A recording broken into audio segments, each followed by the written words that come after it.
আমাদের এই 89তম বার্ষিক ক্রীড়া অনুষ্ঠানের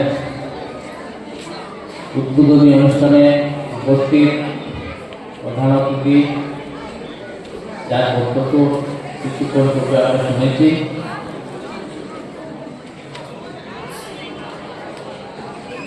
আমি বিদ্যালয়ের পক্ষ থেকে শ্রদ্ধেয় বিমান বিহারী সিনহা মহোদয়কে অসংখ্য ধন্যবাদ এবং কৃতজ্ঞতা জ্ঞাপন করছি।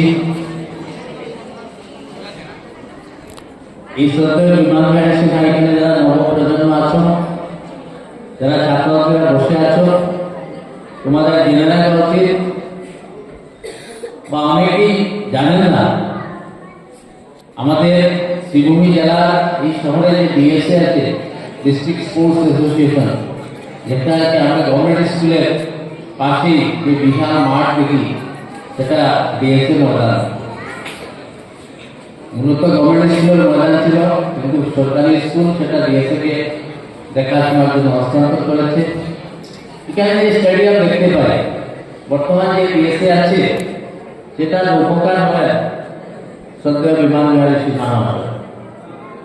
এই যে স্টেডিয়ামগুলো দেখো বা এই যে মাঠের স্বরূপ দীর্ঘ প্রায় 20 বছরের উপর, আর উনি ডিএসএ সম্পাদক, সাধারণ সম্পাদক হিসাবে কাজ করেছেন।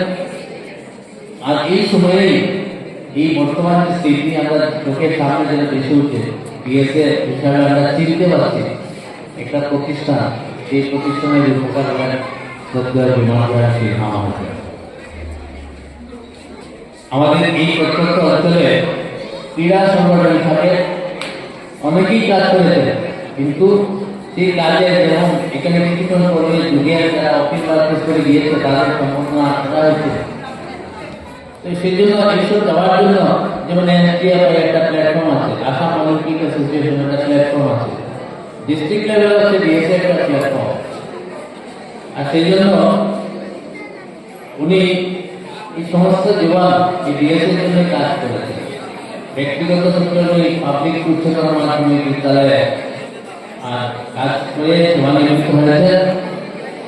আজকে আমাদের এই বিদ্যালয়ে অন্যান্য বছর আরো আমরা আমন্ত্রণ জানিয়েছিলাম, উনি আমাদের আমন্ত্রণে সাড়া দিয়ে এসছেন, এবারও এসছেন।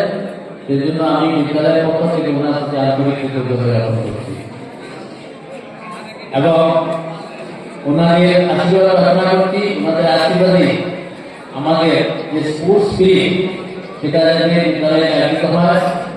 সৌভাগ্যের বিষয় এই যে বিগত কিছু 3-4 বছর ধরে আমাদের একজন নিযুক্ত হয়েছেন, এখানে আছেন শিবম, ভালো নাম বিদ্যুৎ চৌধুরী। রামমণি বিদ্যালয়ে আসার পর আমাদের বিদ্যালয় প্রান্তিক স্তরে এবং ক্ষেত্র স্তরে এবং রাষ্ট্রীয় স্তরেও আমাদের বিদ্যার্থীরা অংশগ্রহণ করতে সক্ষম হচ্ছে।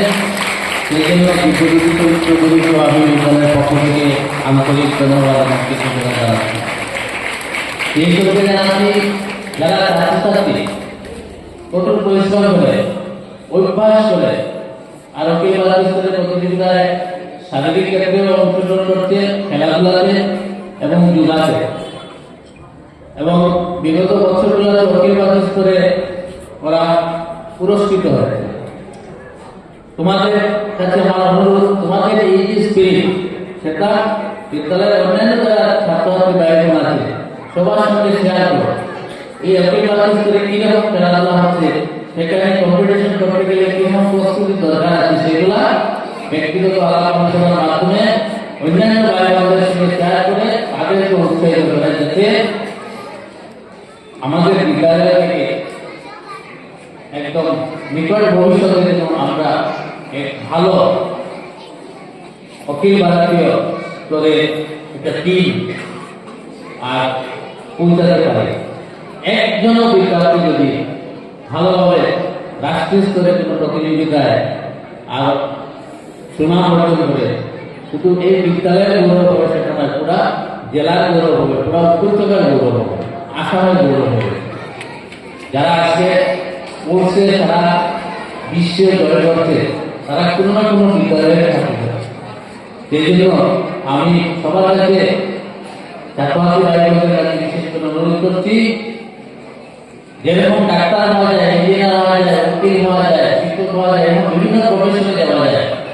আজকালকে যে ক্রীড়া জগৎ সেটা একটা প্রফেশনের মতো হয়ে গেছে, যদিও ক্রীড়া প্রফেশন নয়, তথাপিও ক্রীড়া সাধনার বিষয়, কিন্তু সেখানেও জীবন গঠনের সমস্ত প্রক্রিয়া এখন বর্তমান সারা বিশ্বে আজ সমাদিত হচ্ছে।